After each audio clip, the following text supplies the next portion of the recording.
Hallelujah. Hallelujah, hallelujah, praise the Lord, hallelujah. O dakilang mga Diyos na makapangyarihan sa lahat, aming pinakamamahal na Panginoong Hesus, sa panganadalangin ng hinirang propeta sa likapanahonan, aming kagalang-galang at minamahal na Pastor Wildy Estrada Almeida, sa oras tumahalapin noon sa aking pagdadala ng mensahe, ikaw Diyos magbigay sa akin ng karunungan at maglangis. Buksan mo, mahal na Panginoong, pangunawa ang bawat isang narito. Hipuin mo, Diyos, ang kanilang mga puso. Ipaunawa mo sa kanilang ebanghelyo kaligtasan. Sa ganang akin, wala akong magagawa at sa dakilang pangalan na aking sinasaway, demonyo ng hadlang at pagalangan lumaya sa aming kalitan. In Jesus' name, hallelujah, hallelujah. Praise the Lord. Everybody say, praise the Lord. Praise the Lord, hallelujah. The highest praise, glory, honor and majesty belongs only to our Jesus. And we give double respect and honor to our beloved parents in the Lord. And we cherish the blessed memories, teachings, and preachings of our dearly beloved and noble evangelist, Pastor Wildy Estrada Almeida, and dearly beloved and noble Assistant Pastor Lina Common Almeida. I also greet the beloved Almeida family. Sa inyong lahat na narito, minamahal, our beloved Qatar brethren, palakpakan natin ating mahal na Panginoon. Sa aking mga kasamang mga manggagawa at mangaral, to our beloved webcast viewers, magandang gabi na po sa lahat. Everybody say, praise the Lord. Hallelujah. So after 10 years, amen. Talagang namangha ko minamahal dahil noon, parang sa hotel yata tayo naggawain dahil maliit lang yung pastoral. Ngayon, dito sa pastoral, napakalawak ang area ng ating banal na gawain. Pinagpala. Amen. So, tama ang sinabi ng Bible, minamahal, na lahat na yan ay ang mahal na Panginoon ang nagplano. No? Hindi naman ibig sabihin na wala tayong plano, minamahal. Pero sabi nga ng Bible, I know that the way of man is not in himself, it is not in man that walketh to direct his steps. According to Jeremiah chapter 10 verse 23. No? So dito nagkakamali ang tao, minamahal. May mga tao kasi na akala nila sila talaga ang nag-direct sa kanilang mga lakad, no? Sa bagay, kung hindi mo ina-acknowledge sa mahal na Panginoon, kapalpakan talaga ang mangyayari. Na ikaw lang ang mag-direct sa lakad mo. Sabi nga ng Bible, there are ways that seems right unto a man, but the end thereof are the ways of death. So sabi ng Jeremiah chapter 10 verse 23, pakibasa po. Dito sulat ni Propeta Jeremiah, Kabanatang 10, ang talata 23. O Panginoon, talastas ko na ang lakad ng tao ay hindi sa kanyang sarili, hindi para sa taong lumalakad ang matuwid ng kanyang mga hakbang. Pakiulit po. Dito po sa aklat ni Propeta Jeremiah, Kabanatang 10, ang talata 23. O Panginoon, talastas ko na ang lakad ng tao ay hindi sa kanyang sarili, hindi para sa taong lumalakad ang magtuwid ng kanyang mga hakbang. Palakpakan natin ang ating mahal na Panginoon. So, sabi doon, hindi ang tao ang magtuwid. Amen? Sa kanyang mga hakbang. So, nandyan talaga ang mahal na Panginoon. Sabi nga niya, for without me can do nothing. So, sabi nila,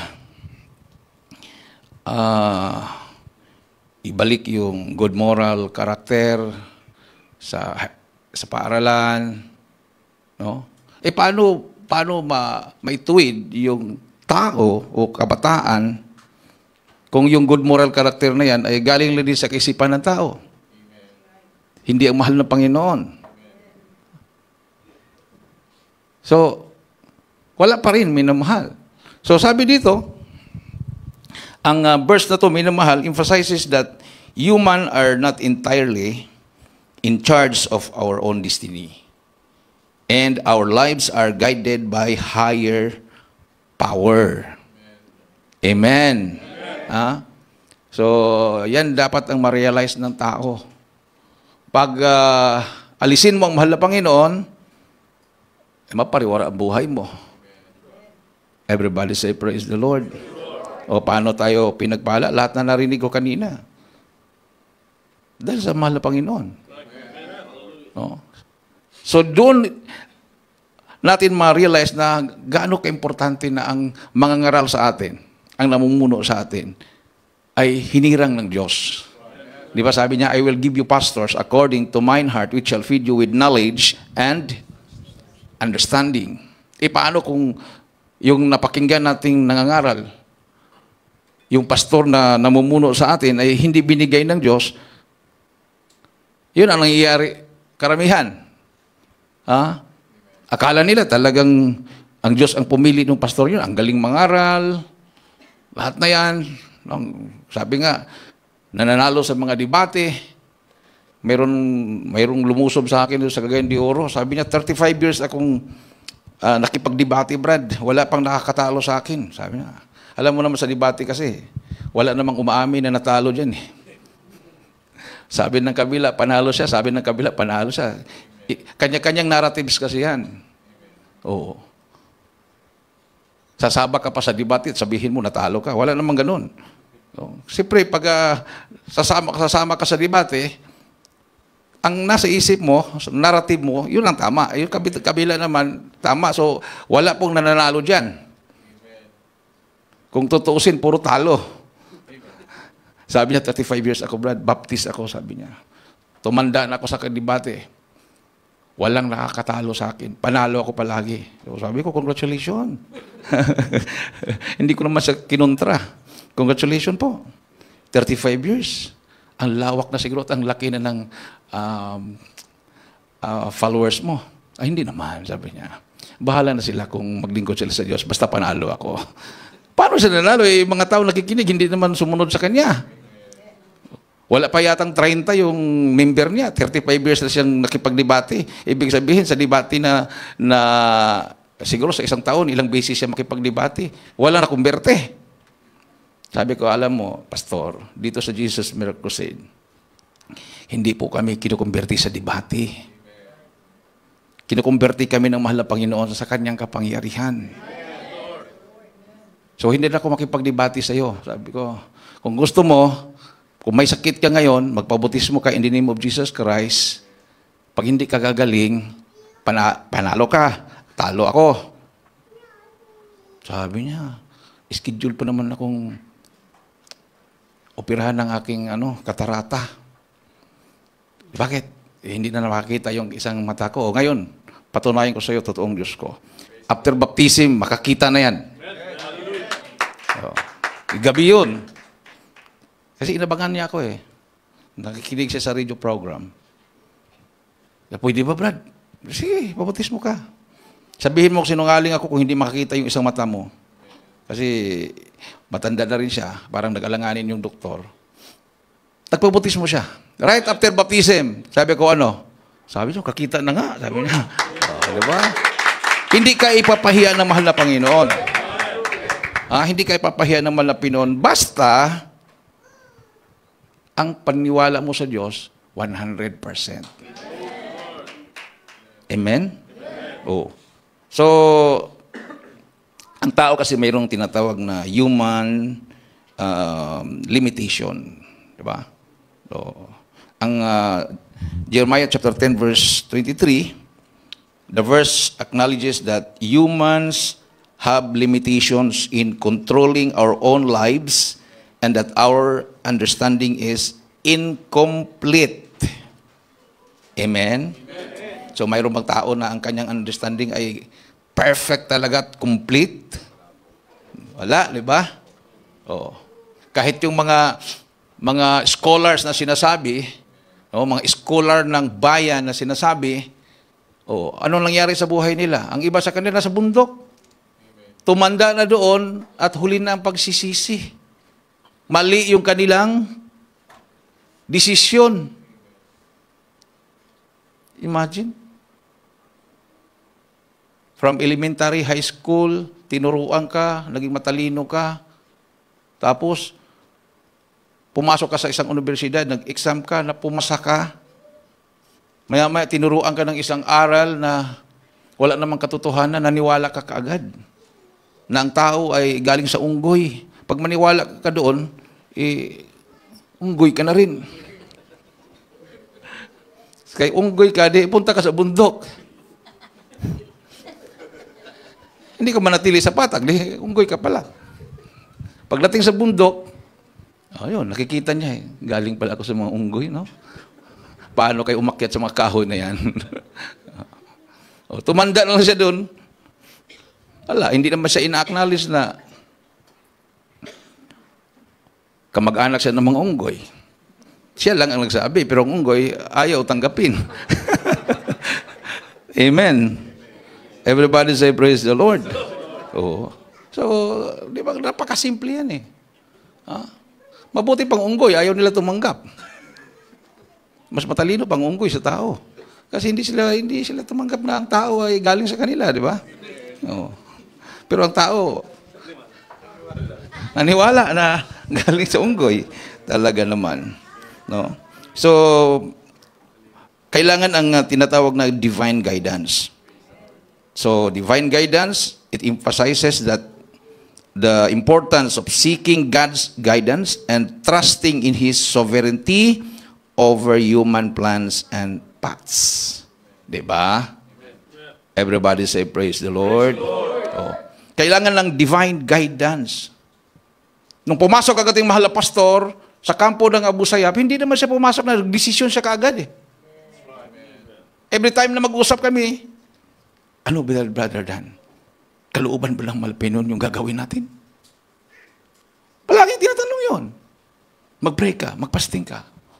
Oh. Pasting ka ng 10 days. Opo, mahal pastor. Tapos nung tinanong niya, ilang days ka na? 7 days na po, mahal pastor. Mauna ka. Ibig sabihin, habang nagayon ng mahal pastor, ni-reveal sa kanya na kalooban ng Diyos. Mauna ka. Mahal pastor, 7 days na po natapos ko. Ako na ang manalangin sa'yo.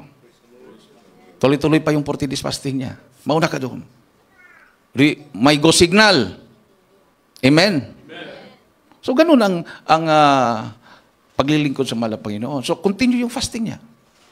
Nandoon ako sa Hulo. Ang mission ko, maghanap ng Abu Sayyaf. Kung wala kang pananampalataya at nag-doubt ka, ba't ka pupunta? Tapos hanapin mo pa Abu Sayyaf. Parang hinanap mo na ang kamatayan mo. Amen? Pero ramdam ko rin, nakakalooban ng Malapinon.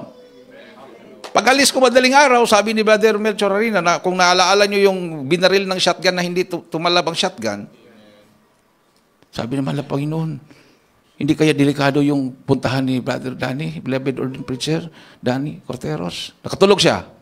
Pagkatulog niya, kinausap siya ng Mahal na Panginoon. Anak, yung anghel na nagligtas sa iyo, siya din ang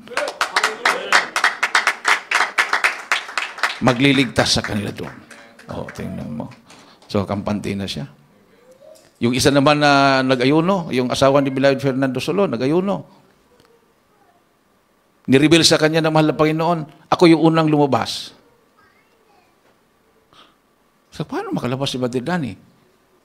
Nung bigla akong dumating sa Cagayan de Oro, Brad, totoo talaga yung panaginip ko.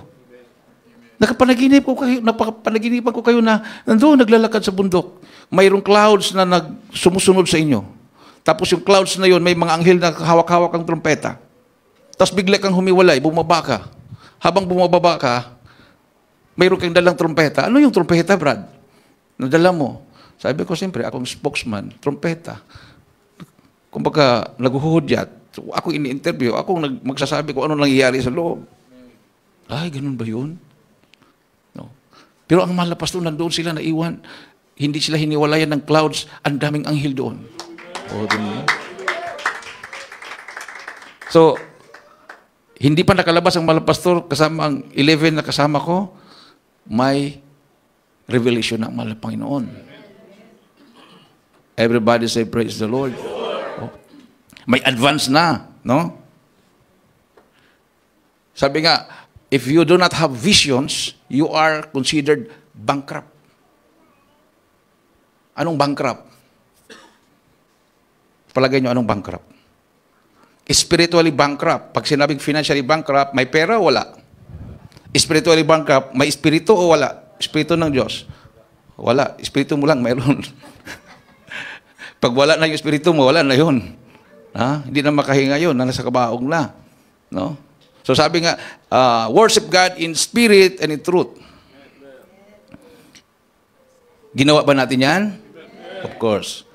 So anong pag-worship natin? Spirit and truth. Ang Diyos ay espiritu. So, mag-worship tayo sa espiritu to espiritu.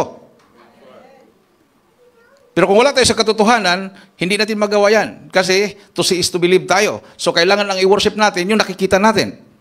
Kasi ang mag-worship yung flesh, yung laman, yung ating katawan. So, dapat ang i-worship mo na Diyos, mayroon ka makitang mukha. So, laman. Material, yung mukha, yung ribulto, material yun. So, yung katawan ang mag-worship. Pero pag espiritu to espiritu, kahit napagod ka na, nag-worship ka pa rin dahil hindi naman ito ang nag-worship eh.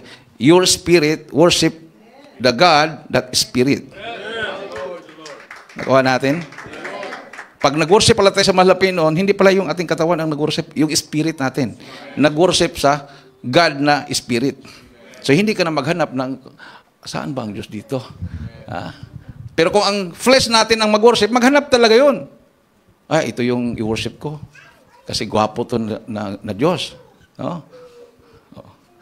Kakulay ko to. Di ba? Ganon. So, nagreklamo na yung mga pari dahil ang mga tao gumagawa na sila ng rebulto na kamukha nila. So, mayroon ng, halimbawa, Santo Niño. May Santo Niño na Pinoy, version. Di ba? O sabi ng mga pari, kailangan sunugin yan at itapon yan dahil hindi yan aprobado. Sila palang nag-a-approve kung pwede yun. Iba, no? Pero sa Bible, ang Malapino nang nag-a-approve kung tama yung pagsamba natin. So, kailangan lang divine guidance. Tapos, huwag mo na natin kalimutan yung tinatawag na humility.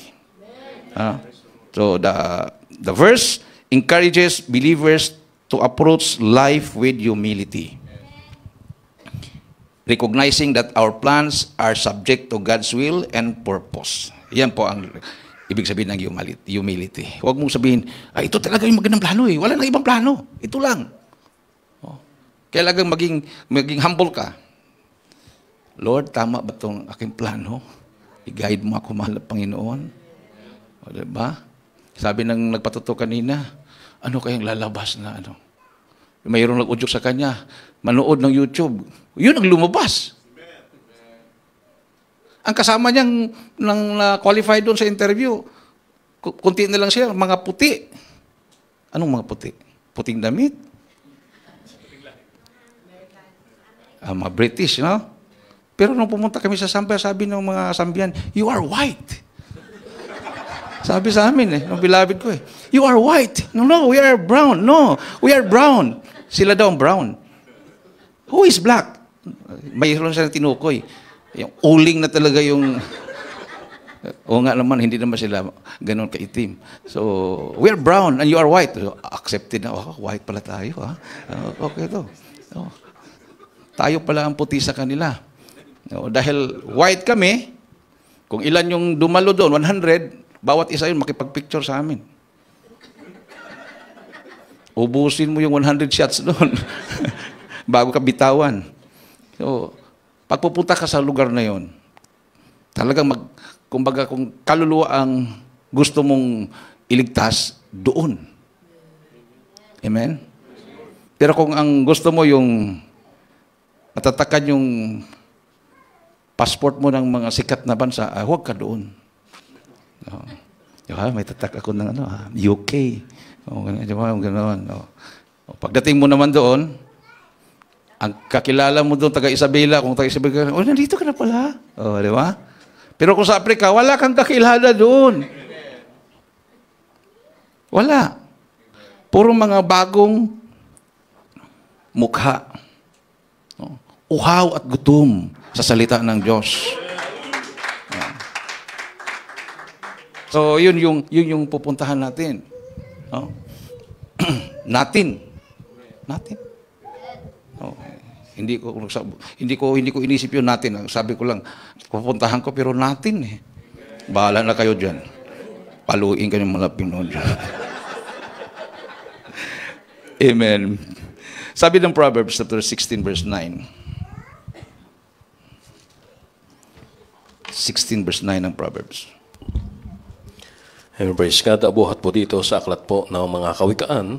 Ang kabanata po ay 16 at talata po ay 9. Ang puso ng tao ay kumakatha ng kanyang lakad, ngunit ang Panginoon ay nagtutuwid ng kanyang mga hakbang. Palakpakan natin ang ating Diyos na buhay.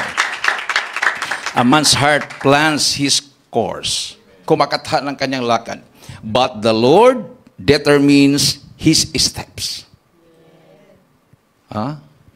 O, di ba? Naplano ba niyo pupunta kayo ng Qatar? Yes, siguro, no? Kahit ngayong plano namin pupunta kami ng Zambia. Ang unang plano namin, Dubai kami. Kasi sabi ni Brother Injo, mas mura ang pamasahe doon sa Dubai. Nakapunta kami ng Zambia via Dubai din. Nag-extend kami. Don't stay. Malayo ang agwat. Ito naman si Daniel, yung anak ko. Pa, nanaginip ako. Pinakinggan ko kasi bihira lang managinip yan. Buong buhay yata niya, ngayon lang ako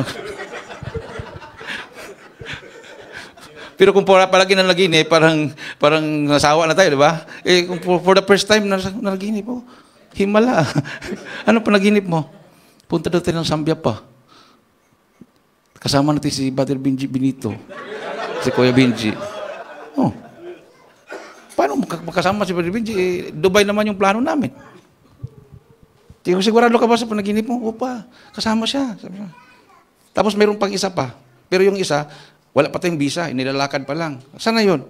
Sa London daw tayo. O, parang London. Unahin muna natin yung Zambia. Pero sasabi naman niya, hindi talaga pwede.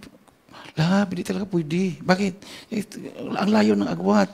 Yung panaginip ni Daniel, pinapaniwalaan ko, sabi ko, anong masunod? Yung panaginip ni Daniel o yung plano natin? So, nag-ipon kami ng ipon. Sabi naman ng commander ng Inpedo sa Marag, kumusta na kayo? Nangumusta palagi pag may post ako, kumusta na po kayo? Sabi ko, kayo po, kumusta? Alam namin na hindi na namin nabalikan. Wala pa rin yung nilakad na visa, wala pang development. Sabi, wala, diretsuhin na nga natin yung nakakaawa naman yung Marag. Punta kami. Ang budget doon, mga kulang-kulang 10,000 or more than 10,000. Kasama na yung pangkrudo, snack, kain, ganyan. Sa kulungan nga, 5,000 yun eh. Malapit lang, sa Ilagan lang yun. Punta na kami. Habol dahil alanganin sa oras. Sabi naman ni Daniel pa, hindi na pumapasok ang kambyo. Anong gawin? Patayin muna natin pa. Tapos, ipasok muna yung kambyo bago pandarin. Pumasok, takbo. Inisip ko, pag akyat namin sa bundok, alam niyo ba, Benji, yung matuk-tuk yung bundok na yun, okay lang ko patag. Matarik talaga. Pag akyat namin, tagtersira siya. Tapos pag hindi na kaya, patayin. Tapos, magsigunda muna siya. Atras yung sasakyan. Hindi na talaga makyat. Sabi naman bilabid ko, bakit kasi hindi sinabi na para ibang sasakyan na lang sana? Sabi naman nung isang pasahero doon na mayroon sasakyan, oo nga, yung territory ko, yung Ford ko. Dahil hindi ko na gagamit yung mayroon kong bagong sasakyan. Pumasok sa isip ko, all things work together for good. Ano kayang plano ng Manap Pinoon dito? Sabi ko, ano kaya kung tawagan ko na lang yung commanding officer ng 17th IB? Sabi naman nung narinig ko sa likod, nakakahiya ka naman pa. Siguro para malaman ko kung talagang tutulong sila. Kasi malaking tulong to sa gobyerno. Imagine mo yung mga NPA nagigirahin nila. Ngayon, bobait na. Denial ko. Sabi niya, ano Brad? On the way kami, Marag. Saglit ka muna sa kampo, Brad. Magkape tayo. Sabi ko, sasaglit talaga ako dyan. May problema kami. Hindi pupasok yung kambyo. Oo, sige. Meron kami sasakyan dito, van. Sabihin ko kay CO. Maya-maya, pagdating na namin doon, Brad, habang nagkakape ako, pasensya dahil hindi pala kaya ng van yung ano. Kasi matirik yun. Pwede ba military truck? Itatanong pa. Sabi ko, yun ang gusto namin. Yun ang gusto kong hiramin. Opo. O sige, tawagan ko muna. Yung Korean military truck na mas maliit-liit kunti ng 6x6. Pagdating, talaga namang excited kami lahat. Sakay, patakbuhin pa naman ng 140.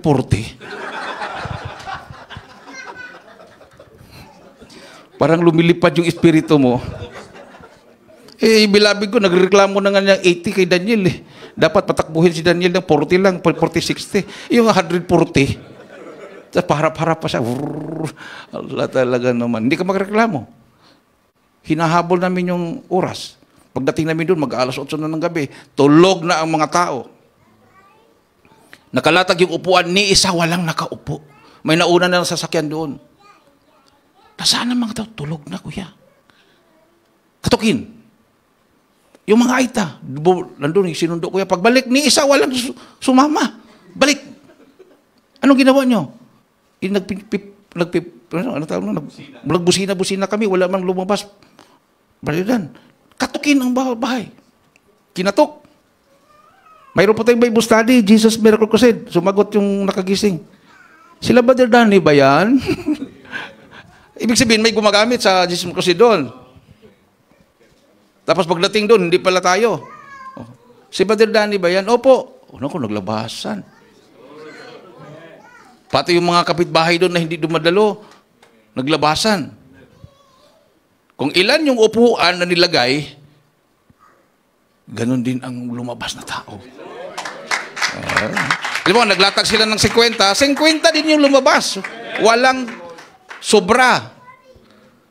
Yung pinamigay ng mga t-shirt, yung galing sa mga piniprinta ng galing sa mga university, sobra yon. Pero yung payong na dala, kung ilan yung lumabas na tao, ganun din ang number ng payong. Palibre sa kanila. Pagkatapos ng Bible study, bumagsak ang ulan, ginamit lang payong. Tingnan mo, kung nagpasobra ang Malapino ng pinadalo, magtampo pa sa atin yun. So, sa ganun, minamahal na sitwasyon, makikita mo, kontrolado ng mahal na Panginoon. Amen? Kontrolado ng Malapino lahat. No? Maging sensitive lang tayo. Sabi nga, kung hindi mo i-acknowledge ang Malapinon, pagdating ng ibang panahon, hindi ka rin niya i-acknowledge. So, lahat na bagay, sa Malapinon lahat yan. Ang problema niya ngayon, paano yan, love? Bakit? Pag-uwi natin, kung 140 pa rin, takbo pababa. Mabuti na lang, umuna yung L3. Pag una ng L3, yun ang pinaka-preno. Kung anong takbo ng L3, ganoon din ang takbo ng 6x, yung Korean military truck.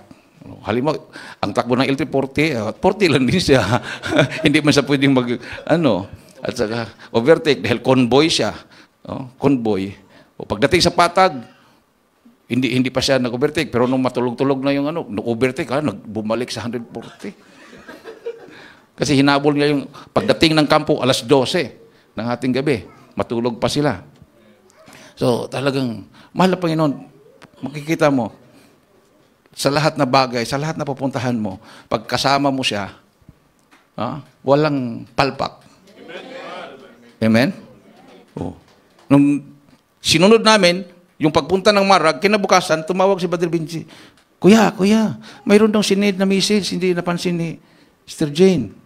Ngayon pa si Brother Benji, tumawag na malapit na yung November 11. November 11 ba? Tama? Malapit ng November 11. Nung pumunta na kami ng Marag, o hindi kami pumunta ng Marag, baka hanggang ngayon hindi pa siya tumatawag. Kontrolado ng Malapinon eh. Ano ba? Bakit? Kayo ba ang magpapunta doon? Ako naman. Ano ba? Ganun ang mahal na Panginoon, minamahal. So sabi ng Proverbs 3, chapter 3, verses 5 to 6, trust in the Lord with all your heart and lean not on your own understanding. In all your ways, acknowledge Him, and He will make your paths straight. Basahin natin sa Tagalog.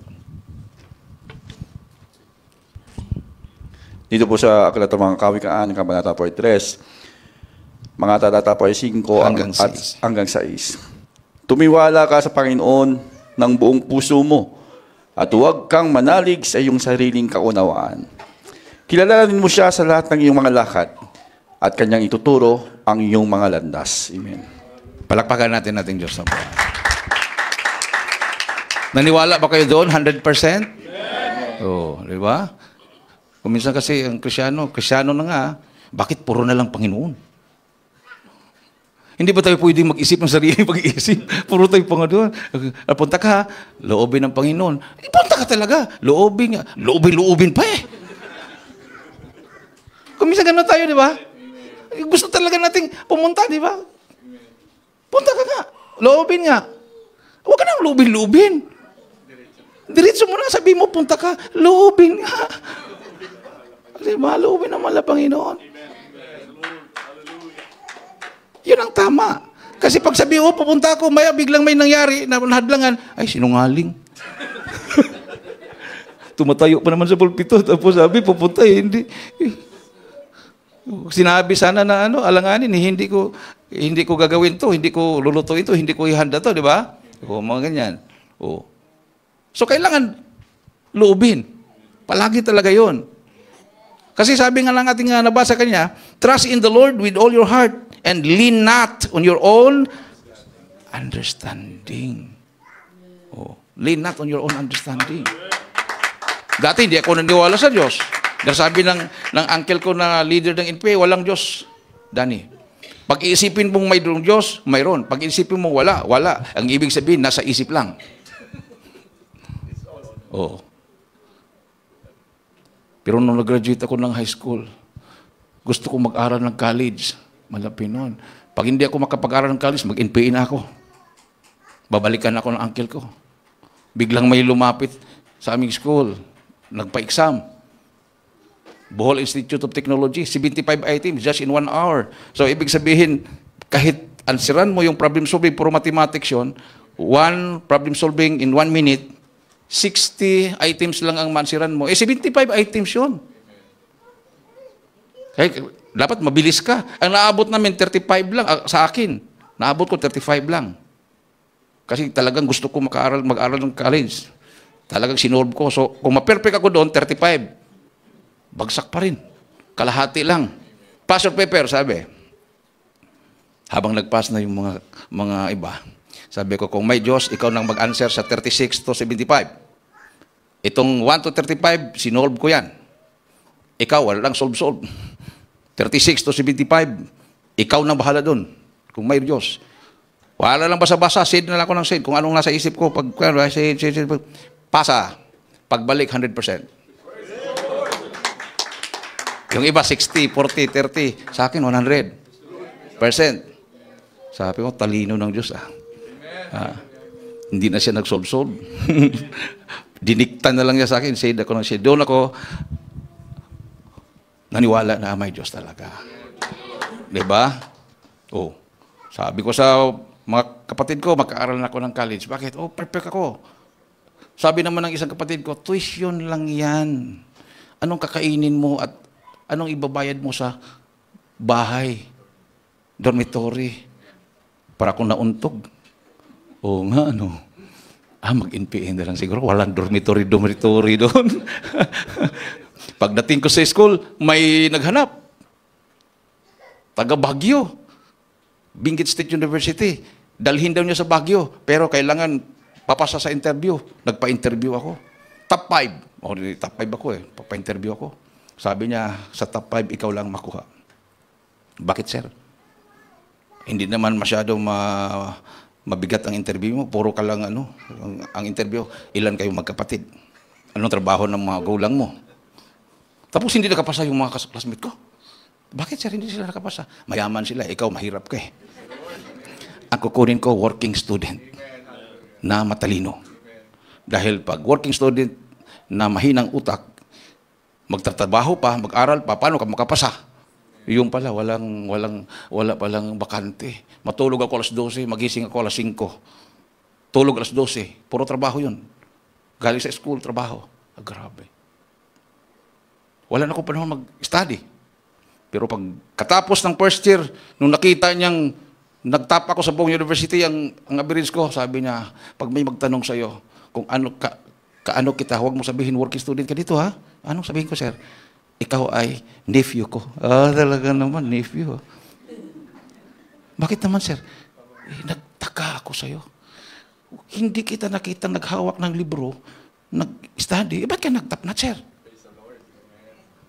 Siyempre, every time na mag-exam kami, sabi ko, paano ako makapag-review? Working student nga ako. Ikaw na lang bahala, mahal na Panginoon.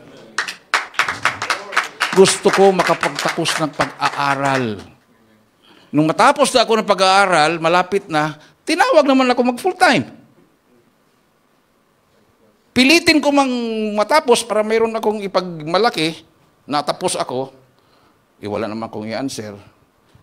Nag-exam kami, ang in-answer ko, hallelujah, praise the Lord, hallelujah, hallelujah, hallelujah, praise the Lord.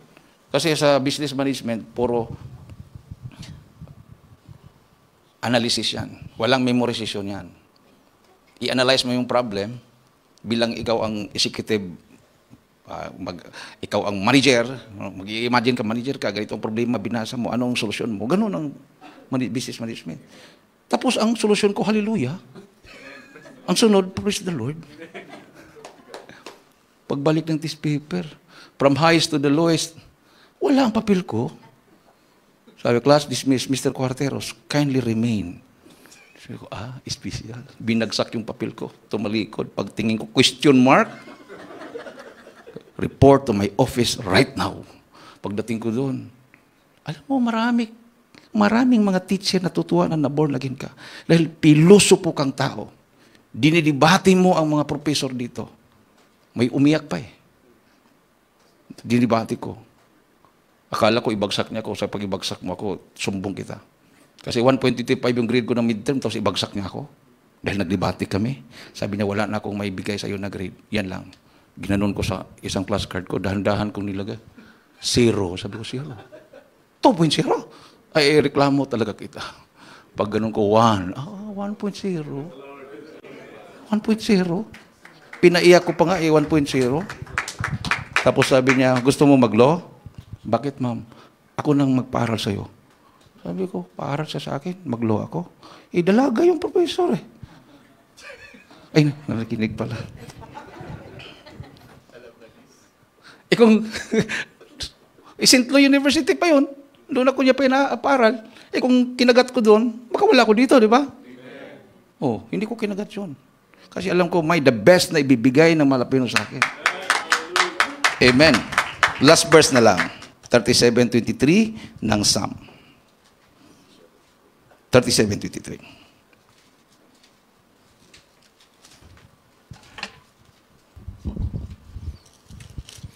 And praise God, buhat po dito sa Aklat ng Mga Awit. Ang kabanata po ay 37. Ang talata po ay 23. Ang lakad ng tao ay itinatag ng Panginoon at siya nasasayahan sa kanyang lakad. Amen. Tingnan mo yan. The steps of a good man are ordered by... Sa pride din na lang, tapos, control mo yun.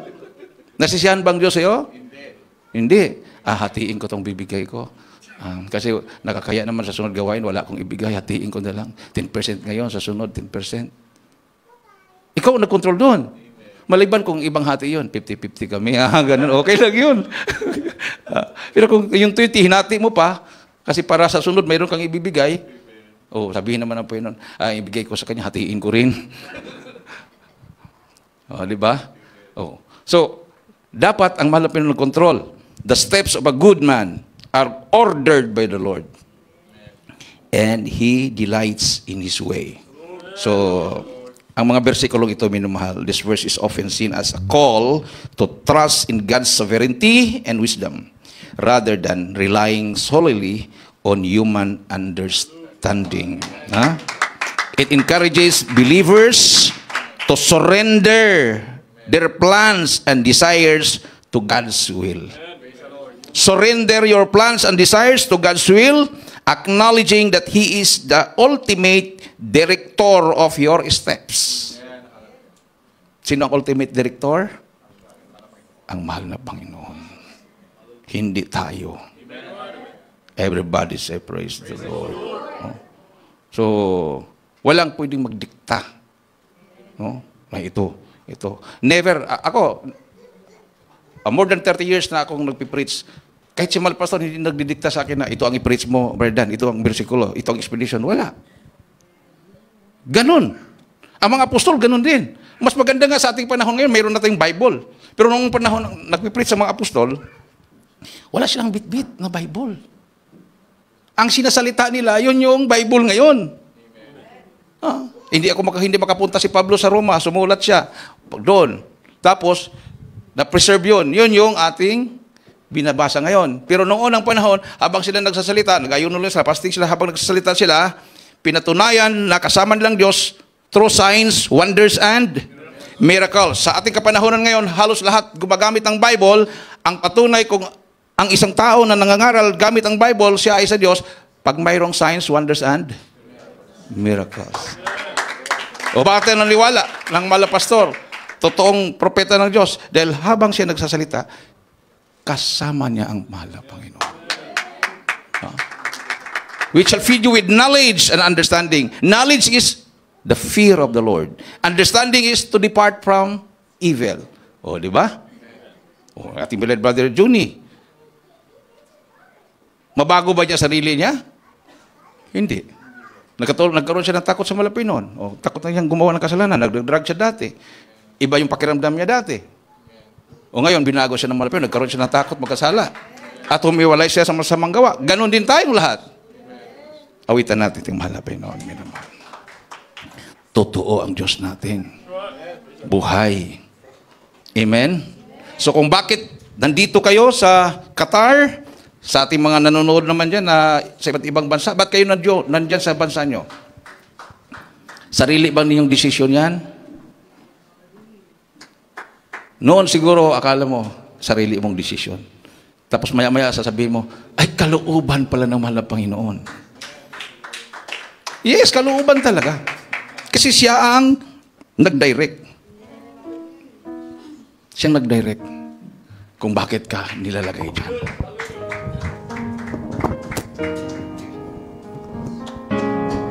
Hallelujah. Itaas po ang ating mga kamay sa ating mga Panginoon. Praise the Lord.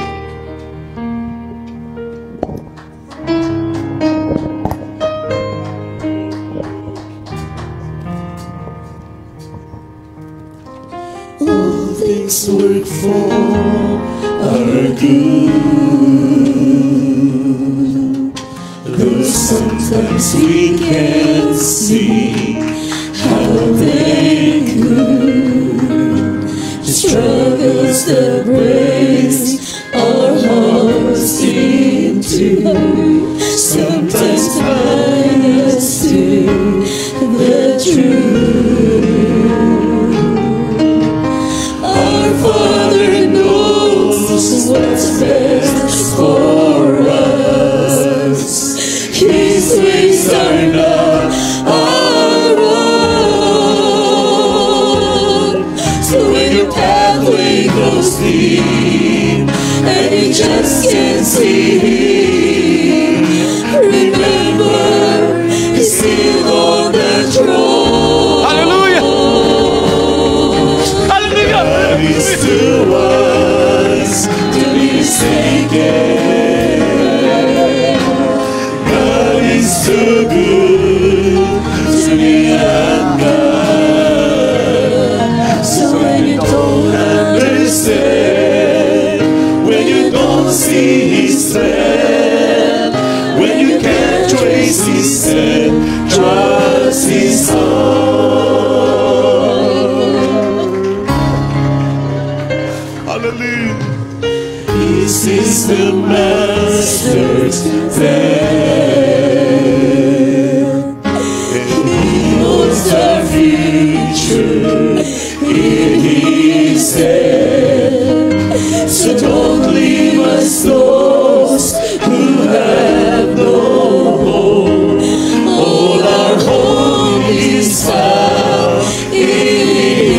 Nasa ating kalagitnaan ng appreciation natin, mahal na Panginoon. Minuwal, hallelujah.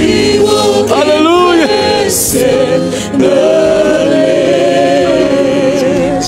But he's still the first and the last. And we can tell this tree is leaving you and me. Who someday be just like we. God is too wise to be mistaken. Too good to be undone. So when you don't understand, when you don't see His plan, when you can't trace His step, trust His song. Oh, God is too wise to be mistaken. And God is too good.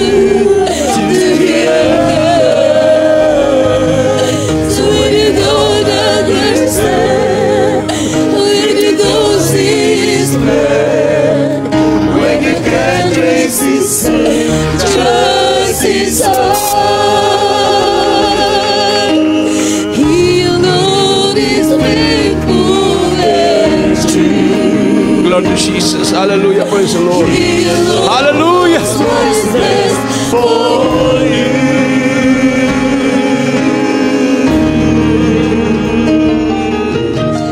God is too wise to be mistaken.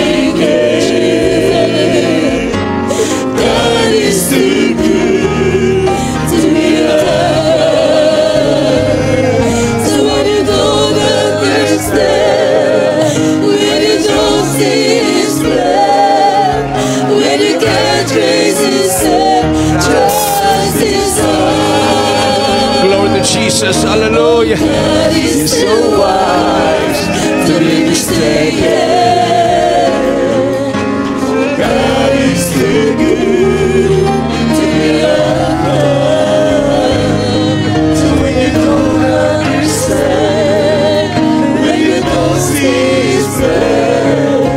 When you can't trace His step, trust His heart. God is too wise to be mistaken. God is too good to be loved. So when you don't understand, when you don't see His plan, when you can't trace His step, Hallelujah. His heart. Oh, God is too wise to be mistaken. God is too good to be loved. So when you don't understand, when you don't see His plan, when you can't trace His step, trust His heart. So when you don't understand, when you don't see His plan, when you can't trace His step, trust His heart. Praise the Lord. Hallelujah. Tayo po'y manalangin sa ating pong mga pangailangan, minamahal. Ilagay po yung kanang kamay sa ulo, kaliwang kamay sa parte ng katawan na mayroon pong karamdaman. At huwag po natin kalimutan, isama din sa panalangin ang nalapit na church anniversary sa dako po ng sa Saudi Arabia at ang ating pong mission sa dako po ng Zambia. Hallelujah, praise the Lord. Dakilang Diyos na makapangyarihan sa lahat. Aming pinakamamahal ng Jesus. Minsan pamahal Pinoon, humingi po kami ng kapatawaran. Sama kami nagkulang, nagkakamali. Ano mami naisip, nagawa na bangkit may mga labi na hindi kaya ayas yung banapan, patawarin mo kami, mahal Pinoon, sa padalangin namin kagalanggan. Mahal Pastor, dalangin po namin ang matagumpay na church anniversary sa dako po ng Saudi Arabia. Mahal Pinoon, at ang mission namin sa dako po ng Zambia na maligtas ka ng maraming kaluluwa, mahal Pinoon. Pagpalain mong bawat isa na nakikisama, mahal Pinoon, sa pangailangan kapangyarihan. Sa pangatalangin ng aming kagalang-galang at minamahal pastor sa pong panalangin ng kanyang buong pamilya, sama-sama naming sinasaway, demonyo ng karamdaman, sakit sa puso, high blood diabetes, cancer, demon sa sickness and disease, cast out in the name of Jesus, demon sa poverty, problem be solved, sickness be healed in the name of Jesus. Hallelujah! In Jesus' name. Hallelujah! In Jesus' name. In Jesus' name. In Jesus' name. Praise the Lord. Hallelujah. Praise the Lord. Tumayo po tayong lahat, minamahal, bilang pasalamat sa ating mahal na Panginoon. Itaas po ang ating makamay at tumalon po tayo ng 3 beses. Sabay-sabay po nating isigaw sa malakas at tinig ang Hallelujah, praise the Lord 3 times.